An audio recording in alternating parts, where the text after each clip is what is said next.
Welcome to Daily Game Design. I think my very concrete short-term plan is to make sure that the game is working. This is Sugar Shack. I got to the table last night, a little game. What is she calling? Driver games? Was that right?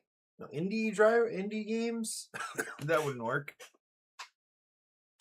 Anyway, this was a fun connection from a couple of years ago when I was kind of shopping around, um, looking for a graphic designer for various games. I want to say this was all the way back for, I think she first heard about the Fruit of the Spirit game, which would have been, oh man, I don't even know. I think that's 3 years ago now.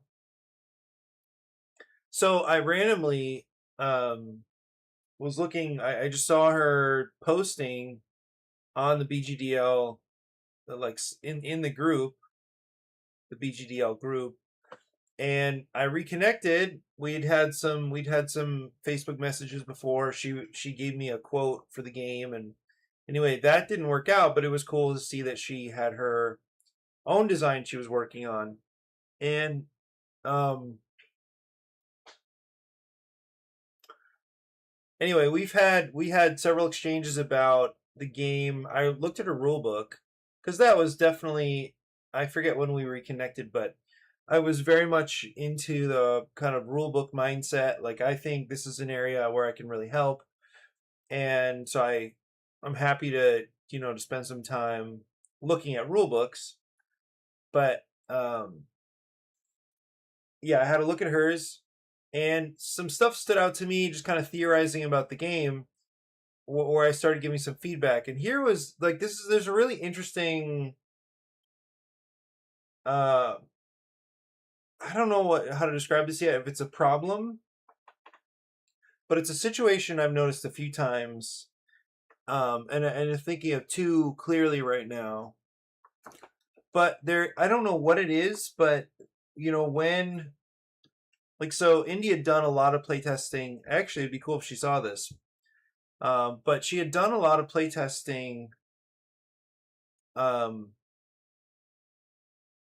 with, I think, college students and maybe some other, like, just like church groups and stuff like that. Like, I think she logged maybe like over 100 playtests. Like, it was a lot. And people are having fun. People are giving good feedback. And so, on one level, like, what do you say to that? Like, that's just, of course. If people are having a great time, they're loving it, there's definitely an audience there. Okay. And that, with those playtests, I don't have a game that I've gotten that many playtests with. Um,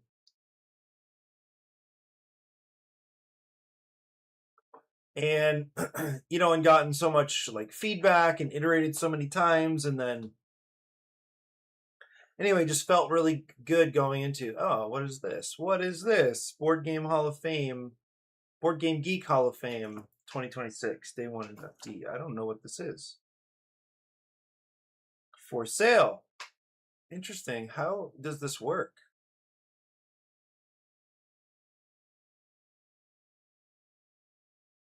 For sale. I've played it a couple times. Very pure, very simple. Really great tension, really great problems in this little card game. Puerto Rico. I just went through the tutorial for Puerto Rico, and it looks to me to be very tight, potentially very mean, older Euro game.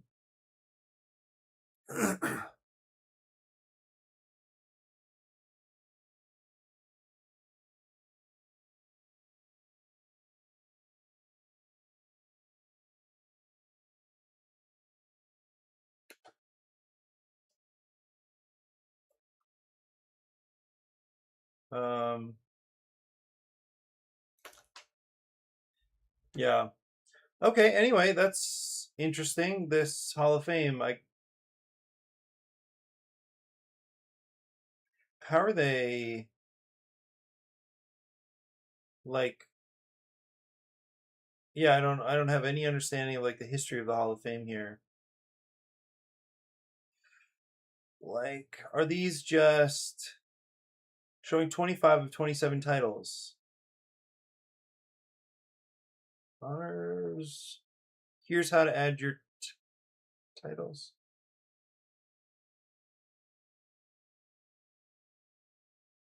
Okay. Yeah, I don't know how this works.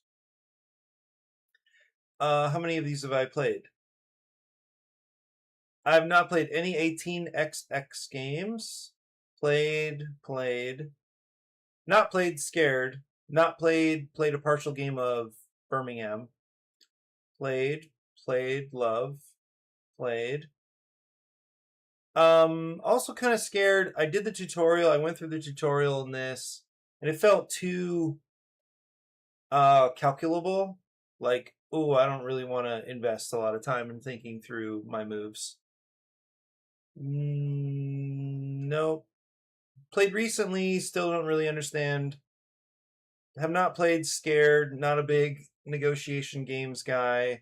Apparently, like the imbalance here makes it really fun. Like broken abilities and stuff makes it really fun. But yeah, I'm still not super into like massive negotiations. Same with diplomacy. Scared. Look at 1959. This one I forget what it was, but was it this one? No, King's Dilemma. King's Dilemma, I guess, has a rule or something in the rule book about like don't let this affect your real friendships or something like that. I feel like diplomacy might also have something like that or should have something like that. Dominion played, For Sale played, El Grande played once. Magic got into last year. Pandemic, very nice game. Power Grid played once. And I played once. Okay, this was Power Grid. I played one time with my friend Chris. So the only time I've ever done it is a 2-player game. And it was the only night in the history of Monday nights that me and one other person attend in the history of Monday games. We played Power Grid. Puerto Rico never played. Raw, very cool game. Race, very cool game. Terra Mystica, I think I clicked through one made on my phone. No,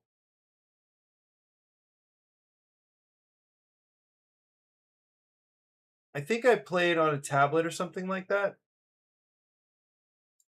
Through the Ages, I've tapped through on my like in the phone app. Ticket to Ride played. Let's show more. Tigris and Euphrates have not played Scared. Twilight Struggle have not played Scared. But I will eventually try these.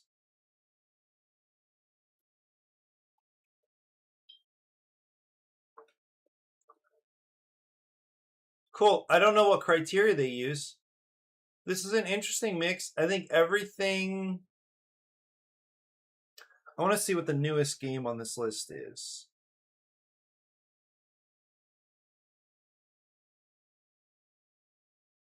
Oh, I didn't know Seven Wonders had a second edition. But when is the original? When was the original published? Definitely not 2020. Acquire 1963. Agricola 2016. No, because that is another edition too. Brass Carcassonne. Castles older than that. Catan. Yeah, these are all pretty old games by now. I mean, old-ish, right? 2013. Dominion. I know this edition came out. For Sale. Yeah, it's weird. I can't actually tell when the most recent editions of these came out. No. I mean, why I say no. The original. Because my thinking was, what is the newest game on this list? It makes sense that there would be classic games on the Hall of Fame. I mean, there's no problem with that. Okay, well, that was interesting. I was going to look up um, the game I was just I was describing before, I just ran across this idea of Hall of Fame. Oh, wait a minute. Memoir 40, what is it? 40, Memoir 41, 44. I tried. I played on BGA. I'm just not a big fan of like resolving interactions with dice. I need to warm up at some point. It's such a common mechanism for especially wargaming. And I have, what is it? I have Undaunted. I have the first one. What is it? So I have Undaunted Normandy. Normandy and the whatever expansion lets you play solo or cooperative, I think. Anyway, yeah, there's dice resolution in there too.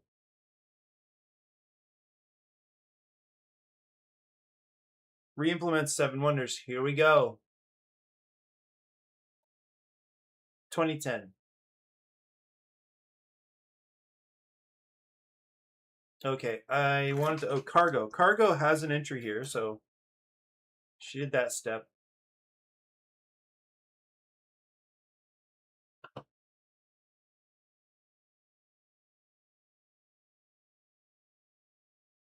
Okay, unfortunately, she has one rating, and it is a 3. So here's the this is the issue I was describing or trying to get into. Is I was working my way toward this listing. Actually, I want to create a forum thread. How do I do this? So we played last night and we had questions. So I think it's a very admirable goal to have a short rule book, but when you have a lot of action cards and the action cards have a fair amount of text on them, I would think that the rule book needs a supplement of some kind. And although she, I guess, was open to house rules, like she kind of wanted to encourage people for the best version, the most thoroughly play-tested version, the most thoroughly described and thought out version, you should probably offer that. And unfortunately, with such a game, that I think that means you probably need some more content in the rulebook to describe some of these situations. I mean, it's okay to do it through some FAQs. Like, I want to do this on, I'd like to.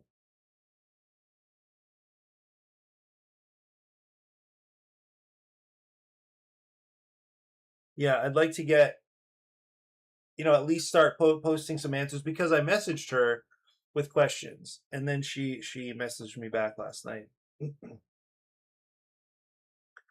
Okay, so what I was thinking about was that she had a lot of play tests and she was getting really good feedback. And so when I first started interacting with her about the game, she was already pretty much like, the game's working. It doesn't need, we're not trying to solve many problems. And okay, like, what do you say to that? Fair enough. Like, you're happy with it. No game's ever going to be like absolutely perfect. You can think of it that way. Like, it's better just to get something out that it looks like people enjoy. So anyway, we played last night and a few situations came up that, number one, the rules didn't describe, and that's an issue. That's a rulebook issue. It's not a game issue. But then, like, there was a situation where a player got stuck without any playable cards for 10 or 12 turns.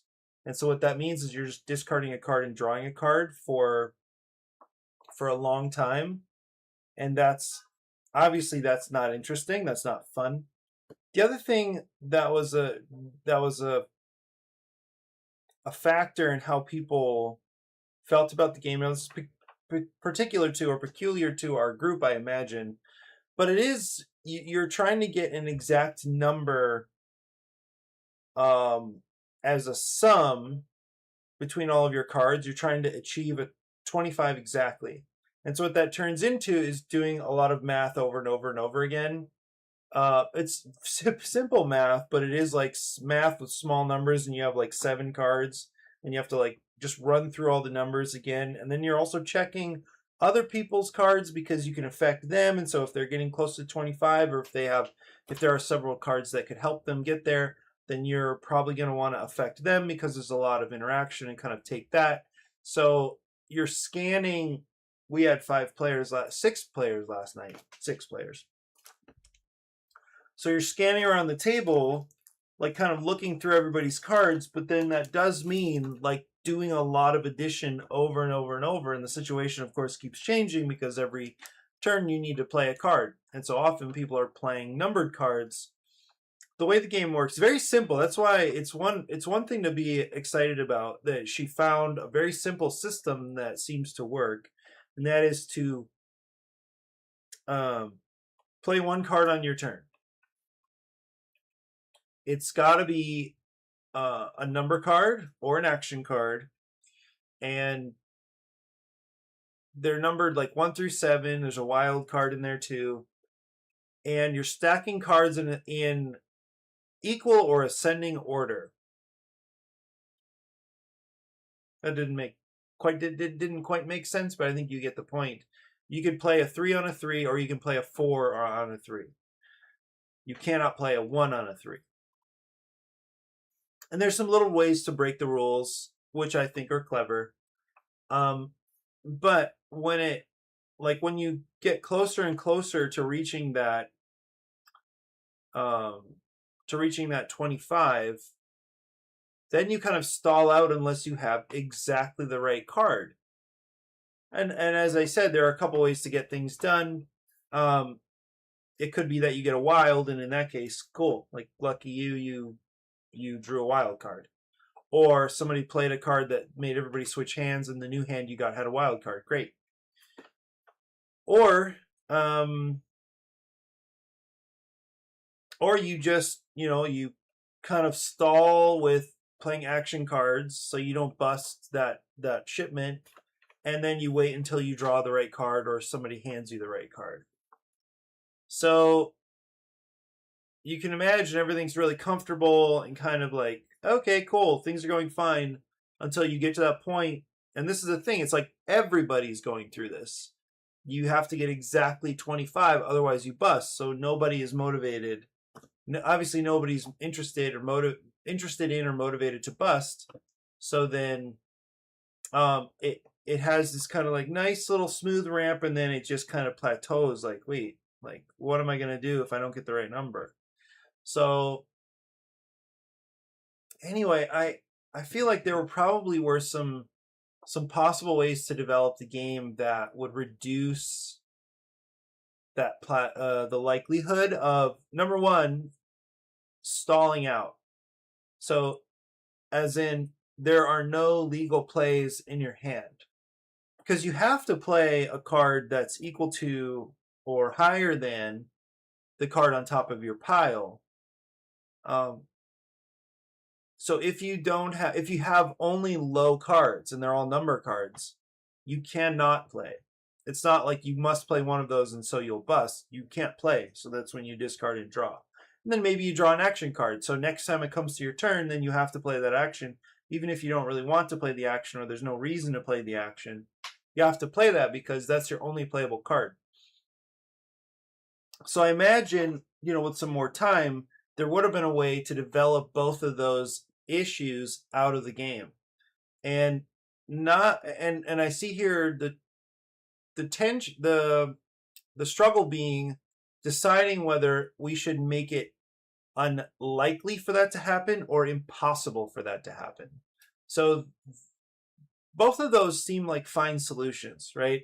Because not every game is going to go well. If there's any randomness in the game, there will be weird games. I think we can accept that, and fine. Like, that's just how things are going to go, right? That's just how games work. If there's any randomness, there will be weird games. It's like the law of whatever, large numbers. Like, eventually, weird things are going to happen. The more people play, the more of a certainty it is that weird stuff is going to happen, right?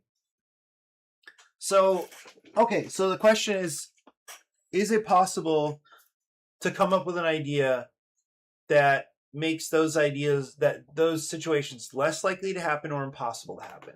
Guaranteed there would be ways to work on that. And they're probably simple, like one I don't know how this would go, but discard your hand and redraw. Maybe, I'm sure they tried lots of different ways to play, but now that it's clear that these issues come up,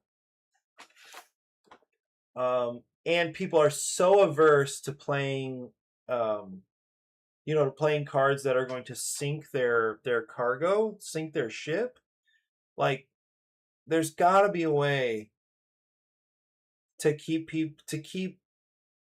avoid that that desperation to hang on to the thing you built, right? There's the psychology. What is it? The loss aversion is more powerful than whatever the opposite of that is. Yeah, I forget. Loss aversion versus what?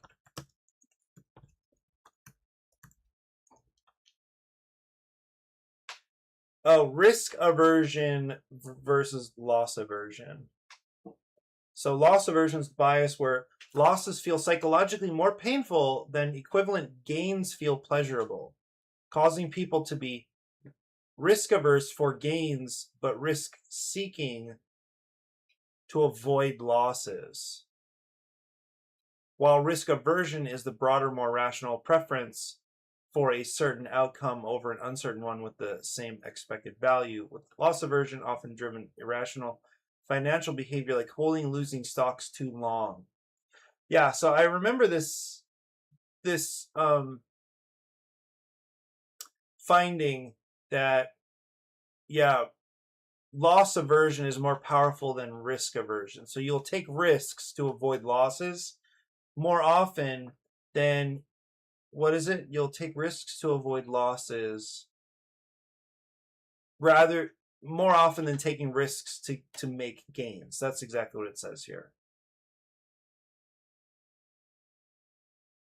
That's the idea here.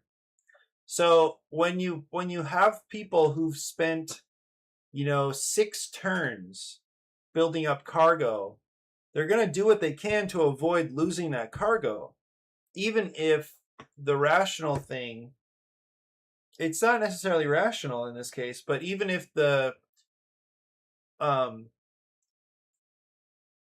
even if on some level theoretically the better play is just to let your cargo wash away, to reset with some better cards, because now you have a hand with some lower cards that'll let you build faster.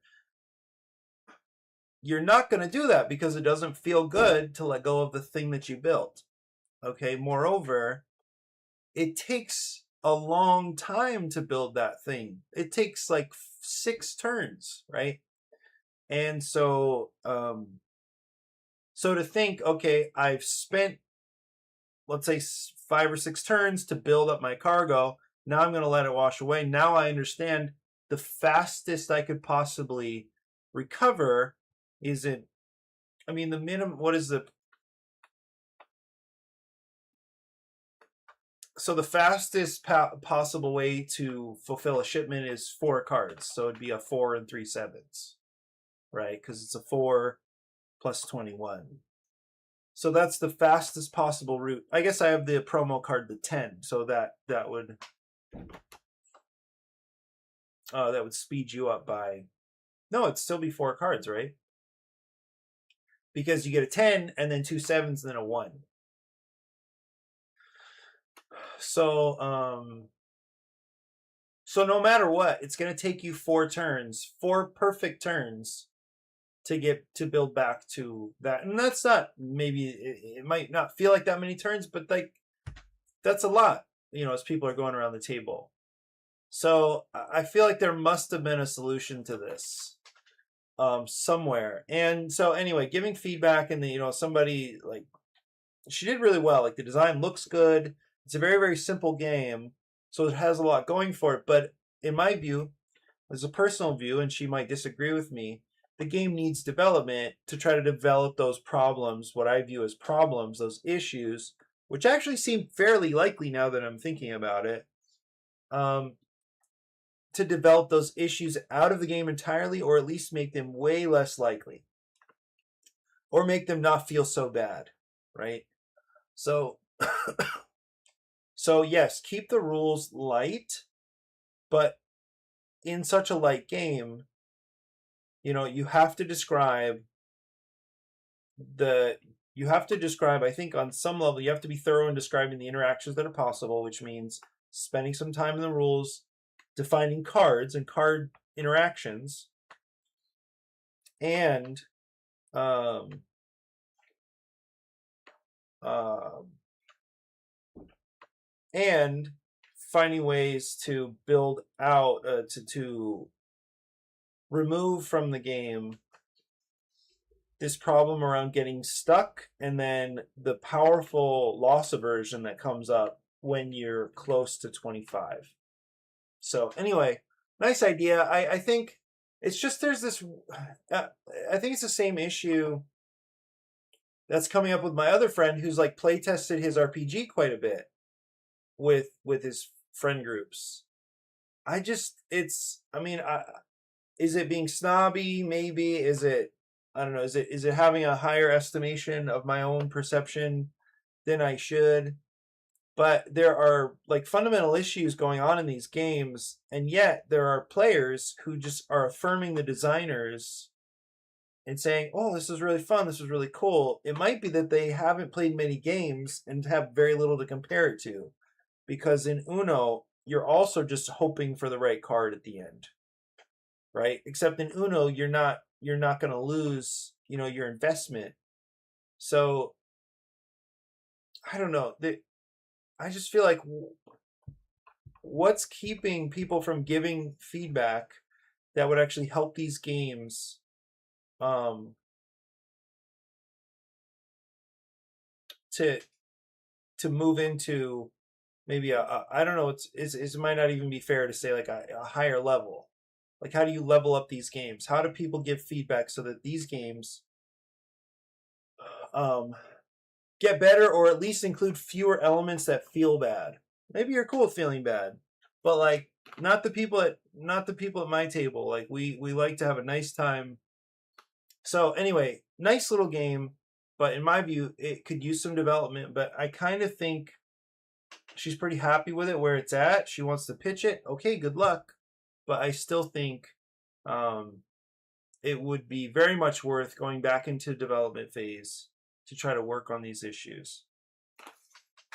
Okay, I am certainly not going to get through a full game of Sugar Shack now.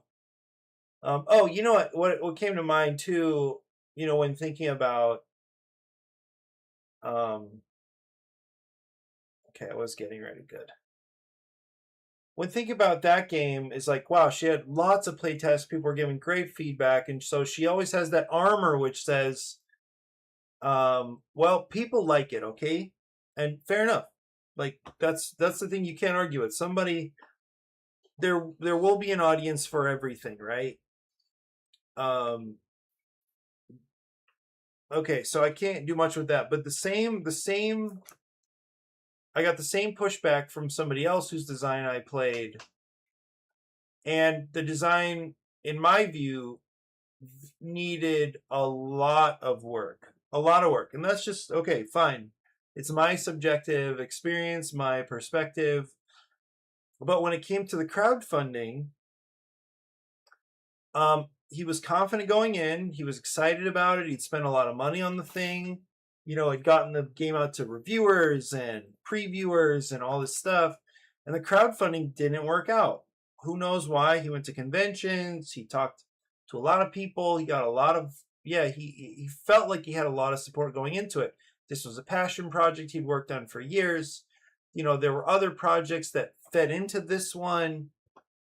It looked like it should be a success, but I don't know all the factors that went into it, but in my view, like I would, I could not in good conscience. No, I shouldn't say that.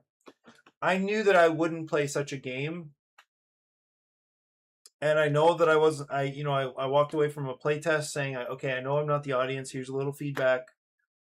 Um, but I think he's still confused about why it didn't go through. My opinion would be it's because of the game itself. The game needed a lot of work. It may be like a whole like hit the reset button type of situation. Um, and I don't know all the contributing factors as to why it failed, but I would say it's probably because of the game. Like people were nice about it. They they played it. They got some. They maybe had a couple turns that felt pretty good, but the game itself was not. Um, it could not offer many interesting or meaningful choices, in my view. And anyway, so when it came down to it, the game was not funded. I think it didn't even get close to its funding goal. And so anyway, it's just hard when somebody has put a lot of time into it, but more importantly, they've gotten the game tested a lot and it still doesn't take off. They develop a kind of sense of security about the game. And it's like, what did these people say? What was their feedback? Why did this game get through?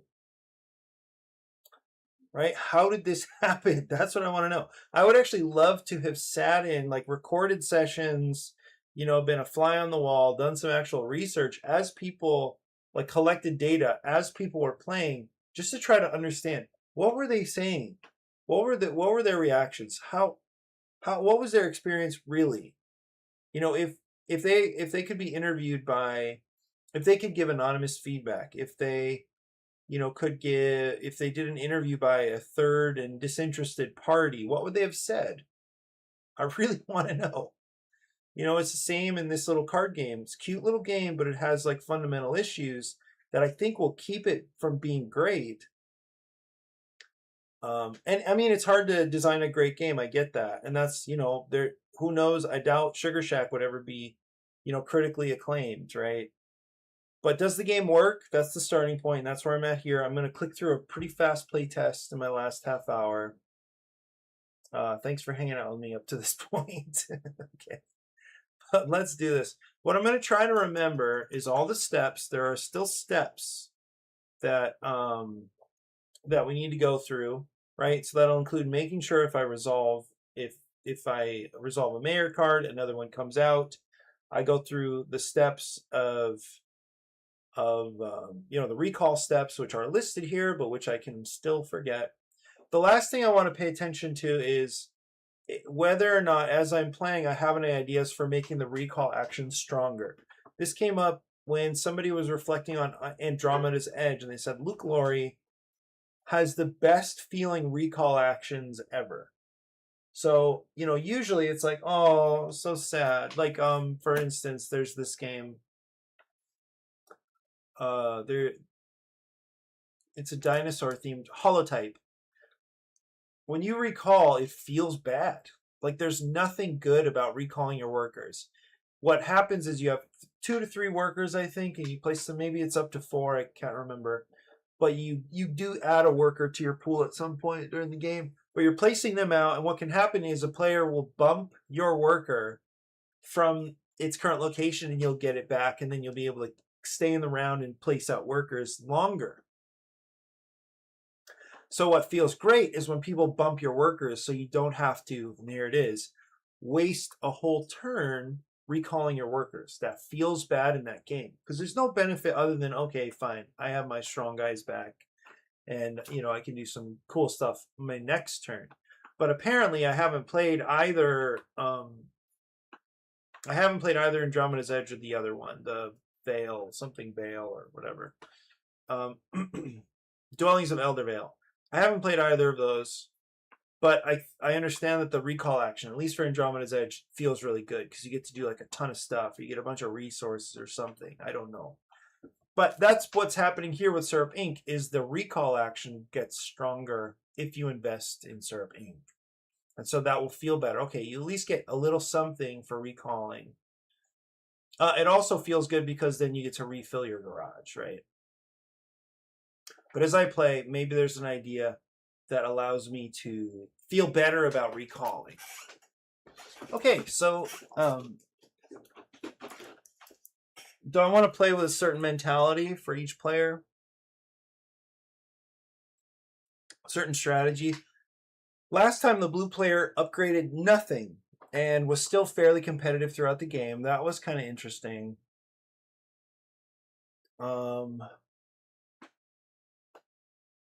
Yeah.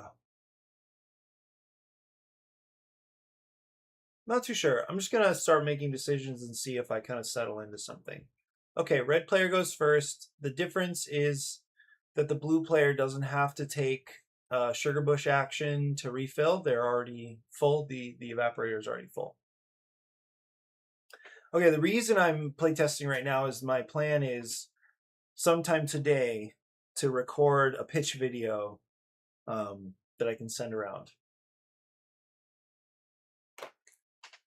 It's possible that, yeah, these mayor cards are still not great the way they work. But you know what? Now that they're all on the outside like this, I could go back to the model of like the half card idea. The half card, like tuck it, but then it doesn't block. That's the thing. It needs to block. It's just weird that it kind of gets in the way. Oh, you know what I could do? You know what I could do is I could just have these switch sides. So so this card comes out and it would just sit on the edge like this and cover the worker placements, so that it doesn't, so that it wouldn't affect the cubes where the cubes are sitting. Oh, it could in the warehouse, but I can shift that over so that you could lay a card across here. Okay, maybe that's the solution. I think that is the solution. So you drop the card, cover the worker placement spots. That's really nice, actually. That's funny. Okay, so quick turns. Let's say red goes here, drops a thing. Blue goes here, sends a cube, earns $3. Okay, red goes where? Red has 3 money. Hmm.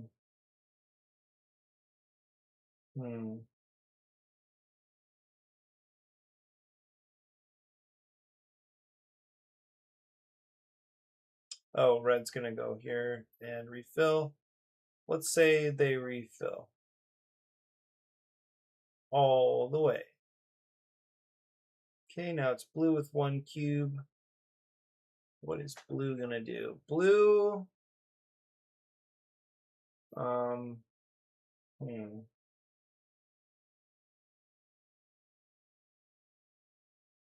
wants cubes. It'd be nice to, it would be nice to gain some money. Well, let's see.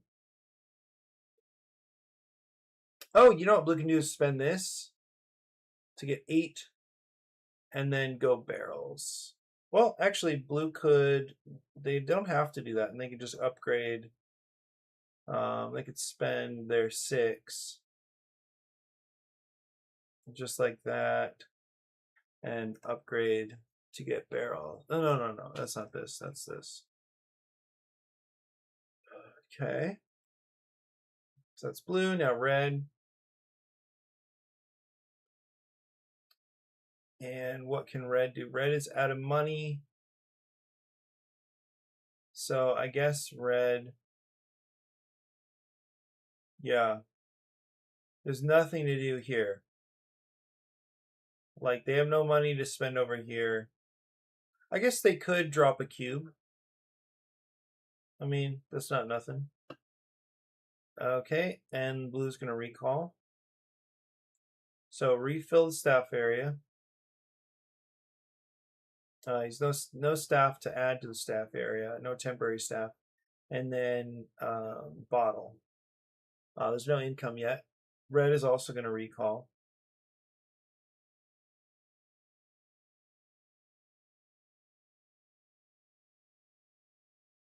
Okay, blue.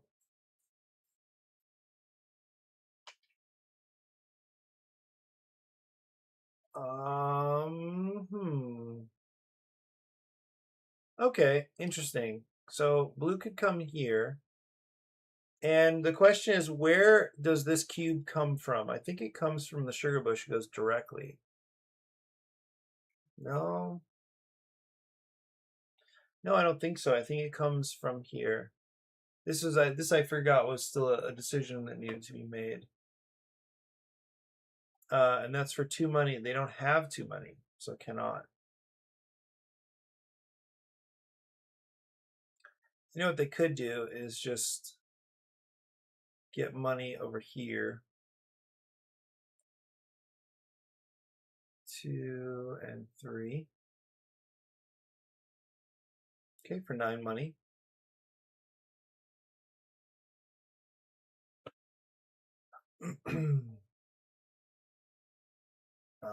These there. Yep, see, I forgot a step already. Okay, red, what are you up to?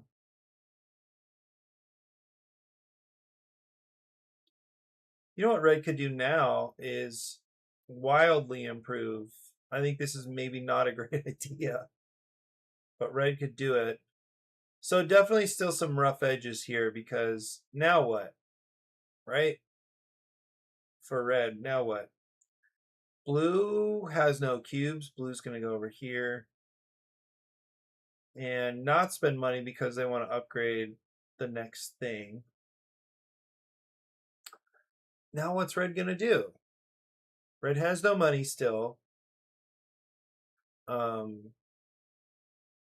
Red can go and fill. Right? 1, 2. Blue's going to recall. So they move these 2 over.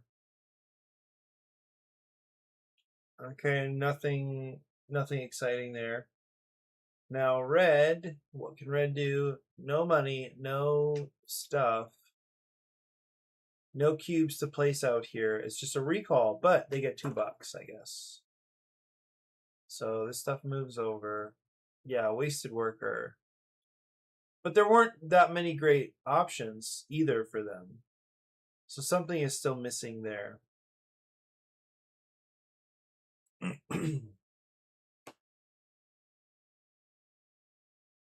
Oh, okay, so blue could go here, gain 3 money. It's 9 to 12. Red still needs money. They're going to get money. I think let's go here and do that just so they can get a bump when the cubes are out. Okay, so we'll go up here. For the upgrade, we'll do the staff. This time that costs 10 money. Okay, red.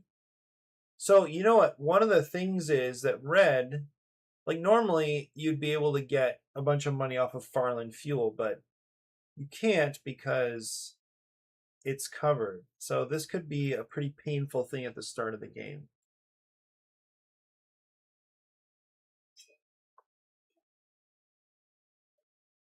Like what's red gonna do now? So red can do this, doesn't have enough money to fill.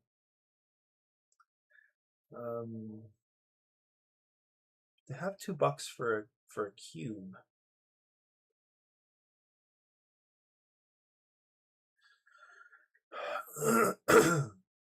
Excuse me. Blue will recall.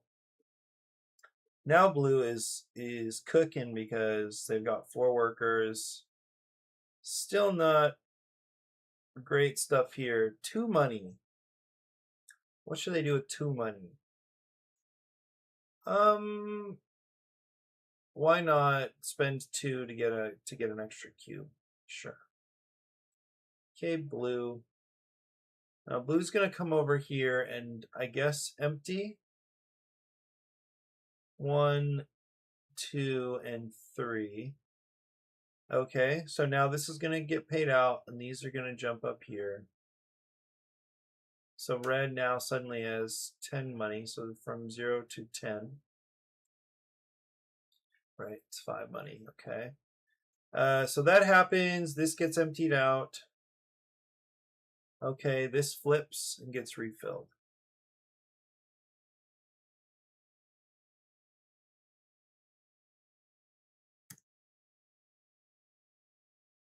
Okay.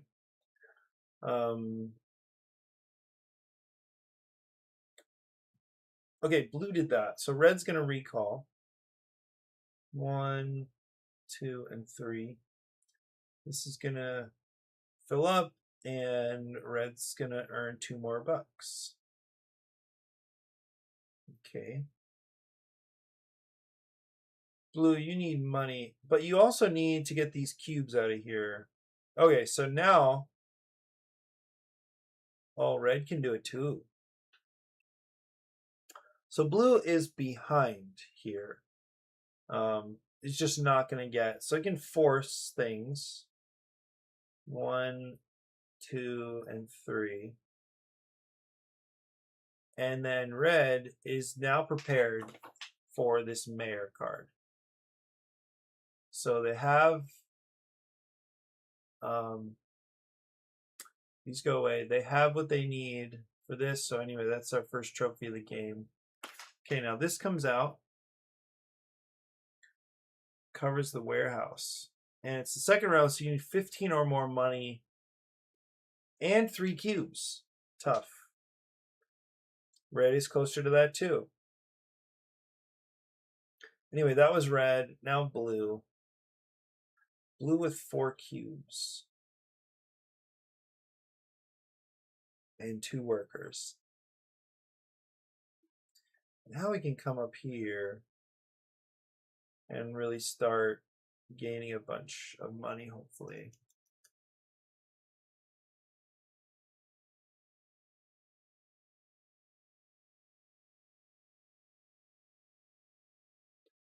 Okay, a 6. Okay, so they get 8 bucks. So they're up to 10 suddenly, which is good for them. Red, I think red understands that they're not going to get. Maybe just go here and start building toward the grant office. Okay, blue recalls, huh? 1, 2, 3, 4. Still no income. What can red do with? Should they get anything? Extra worker? No. It might be nice.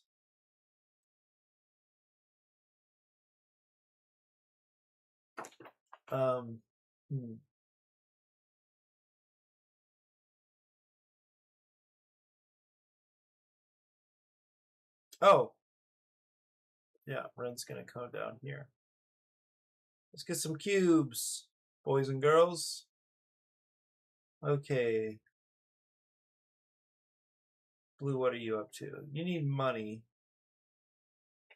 Should we do it? I can go up here and for sure get the right. Gonna be down a cube though. Can get a nice upgrade. Okay, that's a 1, so it's still 6. It's 6 money. They still have 2 workers though. They could come up and do the grant office, or do an upgrade, or they need a cube, but they could get this as well. Okay, red's gonna recall. So first, refill the staff area. No extra staff, bottle. And then gain 2 bucks.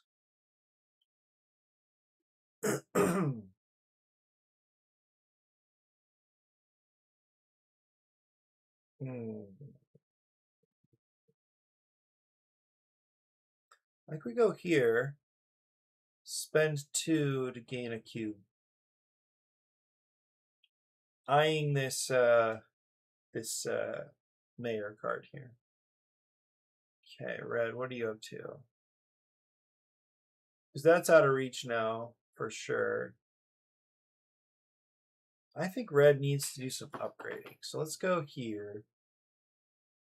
And let's pick... Oh, it's for free. So let's go big. Let's get the staff card done. So we'll flip that. The upgrade's for free. Actually, blue should come down here and refill.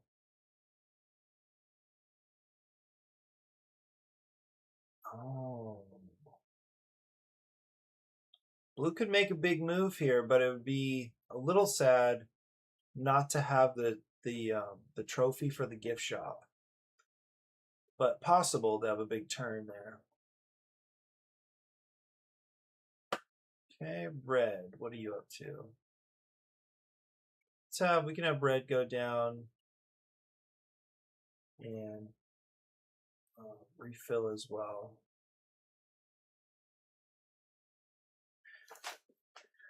There are not many trophies going here. They spend the 3? Yeah, let's spend the 3. Okay. Oh, yeah, no, let's say blue did not. Okay, blue's going to recall 1, 2, 3, and 4. The other thing blue could do is just fill up Serb ink, right? So these come over.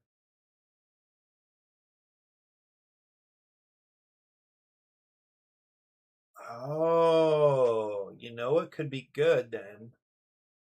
So red is going to recall 2. So red for the first time now gets 4 meeples.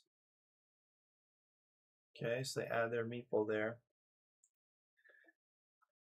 It's kind of interesting that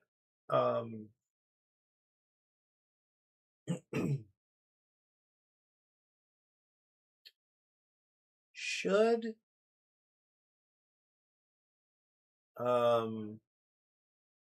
wait, red recalled did not bring these over.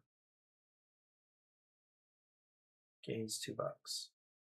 Why do I stop on red, but I do okay with blue? Like I remember to shift blue.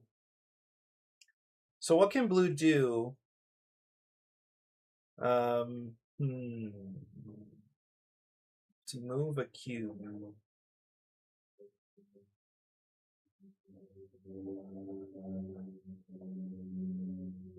Let's go here actually. 1, 2, spend 10. It's kind of a lot. And then drop a cube here.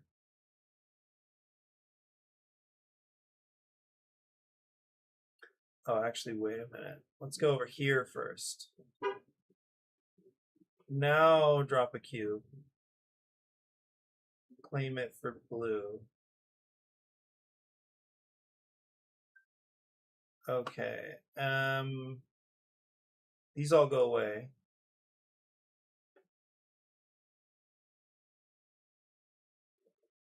Okay.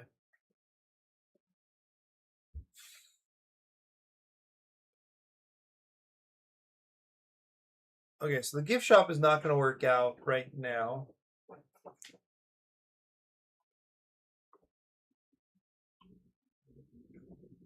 This player could get 15 money. So let's just go there. Okay, so now they're capable of this grant, which is good for them. They earn the 3 money. They might be going here next.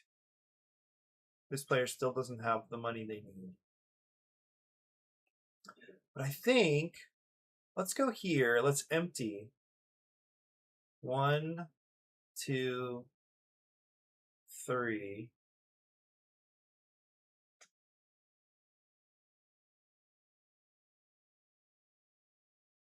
This is not necessarily great because They are going to be wasting a cube, I believe, but they'll get $1 for it. It's just not awesome. Oh, wait, what happened? Okay, need 2 more.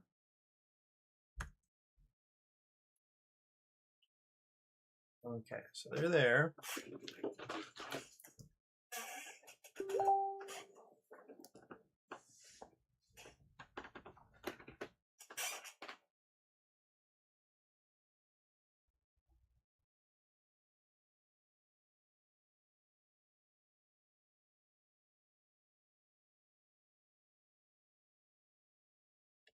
Cool.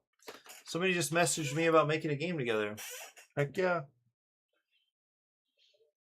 Okay. So what just happened? Now, they still don't have enough money, but I think red is going to go here. Burn 3 cubes. 2 and 3 to gain this card. Oh. Blue actually has 2 trophies because they got a trophy from upgrading twice as well. Red now has 2 trophies. So, okay, wait a second. So blue has... Oh, wait, blue only has 1.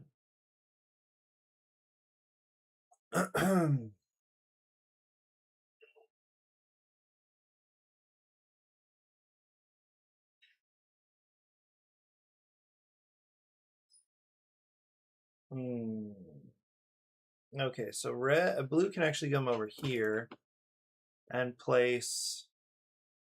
Oh, this is nice, actually. 1, 2. So at least on the board there. Okay, red. You need cubes. Okay, and you don't want to spend because... Oh, wait. Shoot. See, I forgot. It's going to cover here off the side.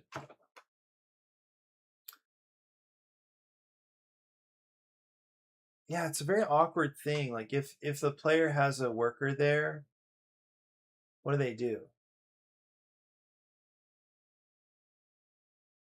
Not too sure.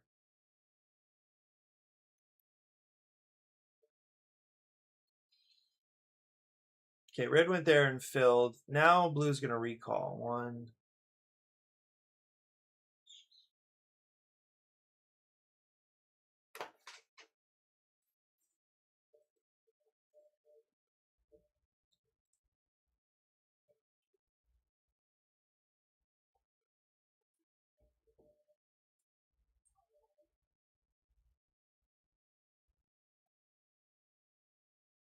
You know, maybe there's no reason to flip.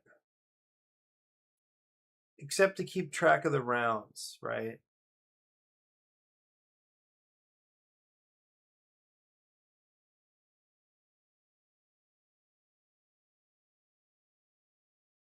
Maybe there's a way to mark that. There probably is, just a cube, right?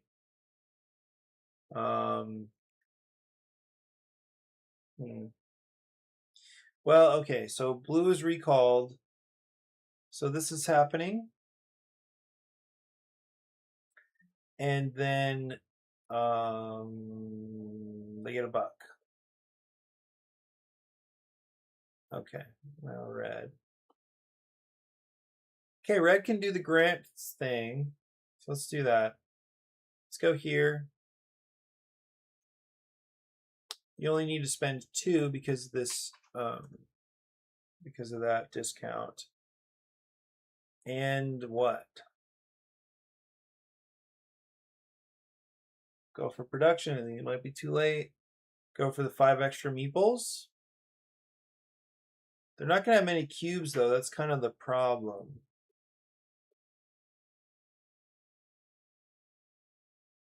Just go big on money toward the end? Sure.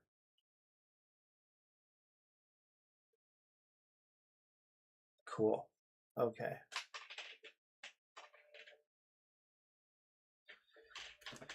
Okay, so actually, here's a kind of weird thing. Well, let's do it. This is what you came for. So let's just send everything up here. Okay, so that's 9 money. 9 money, 2 extra workers, like this. So 9 money, 2 extra workers, and a cube. Right there. Cool. And a trophy.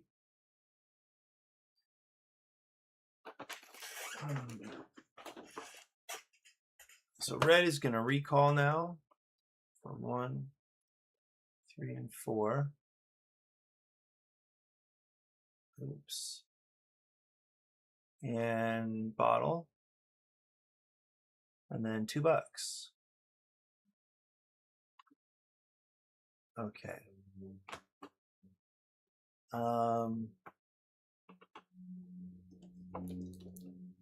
Still kind of lacking in trophies here.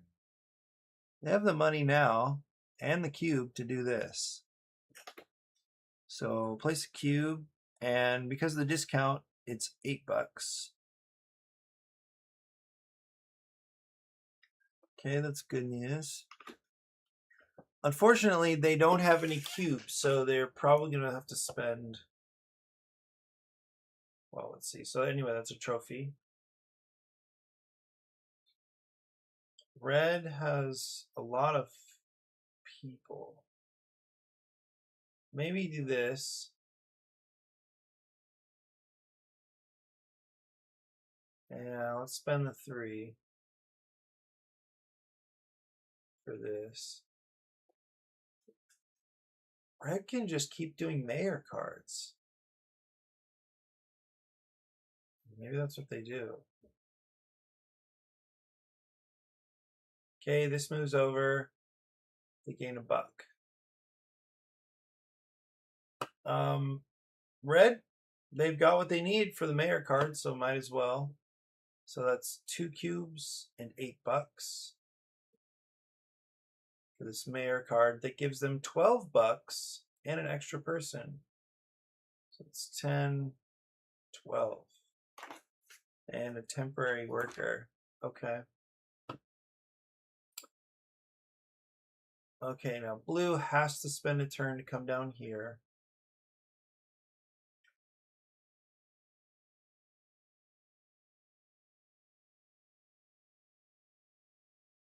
A little bit of a trophy rush right now because we're almost done.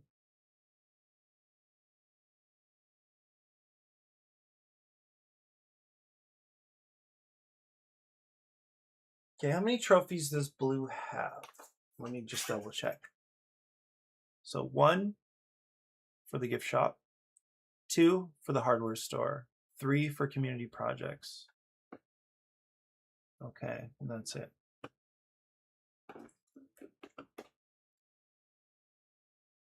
And red has 3.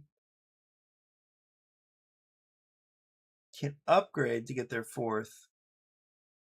I think they will too. So what? Spend doesn't really matter right now. Maybe 6. Oops. Oh shoot. I forget, it was somewhere over here. So let's say it's 19, so down to 13.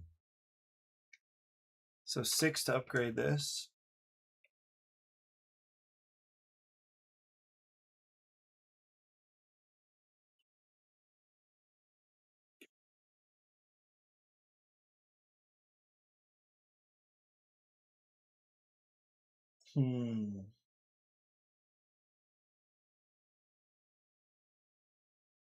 Let's force these in here.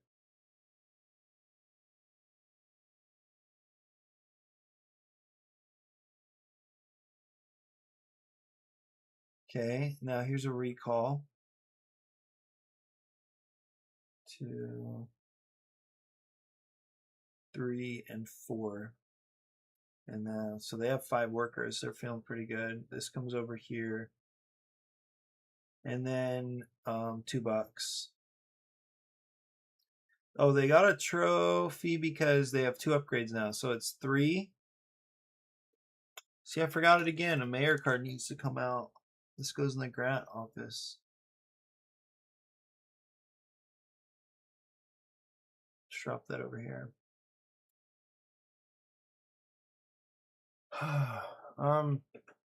Okay. Well, they go here for sure. And I'll take this, drop 2 cubes, gain a trophy. Okay, they have 3, 4 total. So they're both at 4. Oh, wait. So 1, 2. Oh, right. Right. Uh-oh. Looks like blue is in trouble. I think red has won every game so far. I'm pretty sure. Okay, blue just went here, got this thing, paid $5. Cool. Now they have a barrel. Red, definitely going here, claiming a trophy. No problem.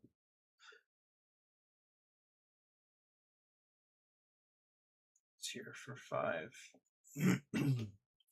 Now what can blue do?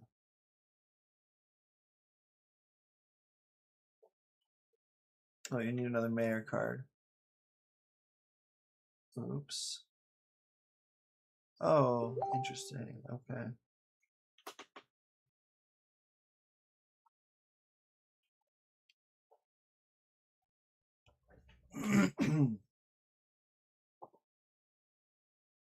Blue can do that.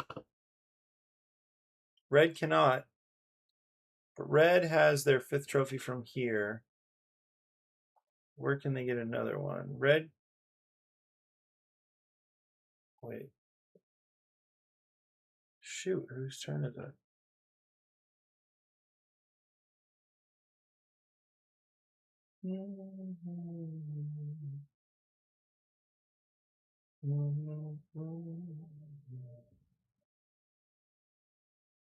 Well, maybe red just went there. Okay, so blue cannot go and get this thing, not yet.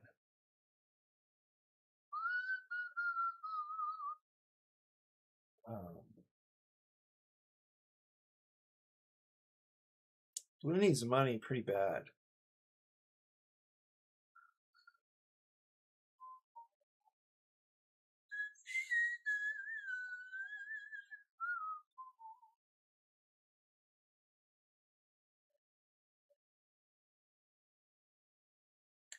Oh, this is what it was. Wait, so blue, what can blue do? Blue can come over here, spend 2 to gain a cube. Let's do that. What's red gonna do? Red. Red can claim a community project. It's gonna hurt, but they can do it. Okay, that's a trophy and a worker.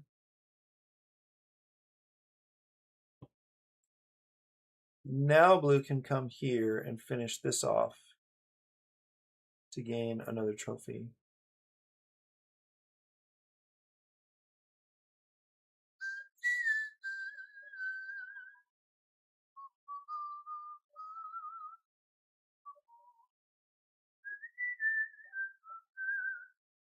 This is weird because, okay, so let's say red finishes, red wants to finish the game. That doesn't go over there, it goes over here.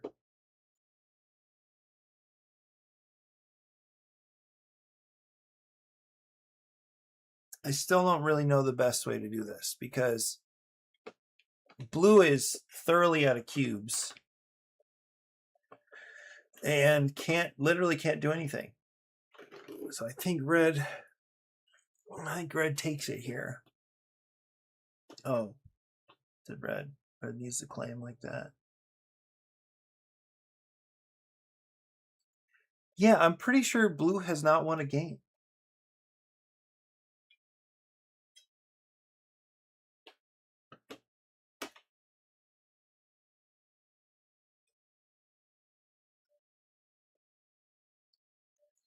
Okay, let's say that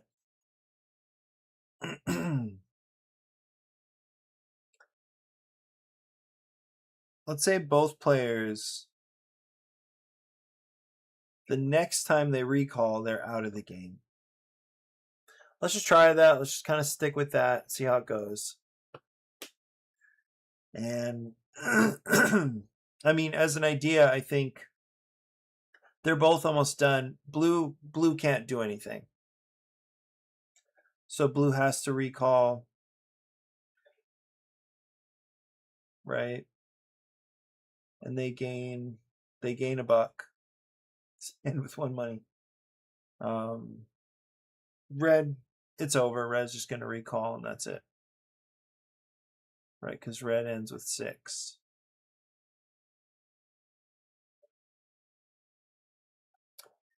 Yeah, okay. There were some interesting issues that came up there, interesting choices, a few little discoveries, some potential. I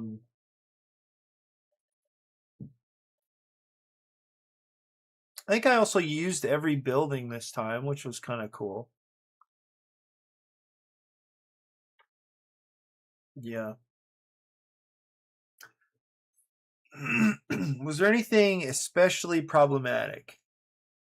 I don't know about making the recall action stronger. The red, if there was a tie, red would have won by money, and that money can be explained by Syrup Inc. for sure, because they made at least 6 or 8. At least $8 from Syrup Inc. Okay, let me recount blue really quick. So 1, 2, 3, 4, 5. Yep. 3, 4, 5, 6. Yeah. And it's nice. Still, the trophies are coming from everywhere. So that's a good thing. Okay, altogether, I feel pretty good about it. I think I will make the video today. I think it looks, it looks fine. The game is functioning. There could be a couple rough edges about what do you do with a worker. What do you do when you have a worker left and no cubes? I have no real option for that. No worker, no cubes, no money. No, you have a worker but no cubes and no money. Then you just recall. There's really nothing you can do. Okay. Anyway, I think that's it for me. Thanks for hanging out, and I will see you tomorrow. Bye bye for now.